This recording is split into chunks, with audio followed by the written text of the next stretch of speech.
बढ़िया प्रश्न लिखला सेंटीमीटर तो बनी जाय छे हमके से काना बनावल छे दशमिक संख्या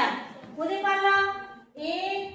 3 1 4 सेमी के हमें दशमिक संख्या बनावा ले केनता हबा 3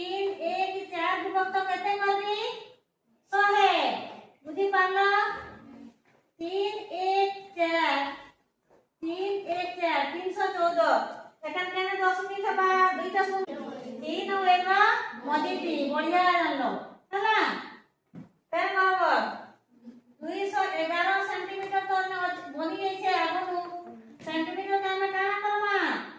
दशमिक बनानी ले काय करली हरण 100 करली हां कि नहीं बोले इने केते लागबी 211 एखन दशमिक चिन्ह केने बसाबी के कहबा 2 और 1 मल्टीप्ली तरपण तुम बढ़िया बुझिलो या दशमिक संख्या बनी गेला कि नहीं बोले केनता करबा देखो जनता दशांश के दशांश शतांश के शतांश सीधा सीधा तुम्हें पढ़े देबो दशमिक के दशमिक तो सीधा से पढ़ाबो हला हां 4 के 1 मिसले केते आबा 1 के 1 मिसले 2 दशमिक आसी गला 3 2 केते 5 सरला उत्तर केते आला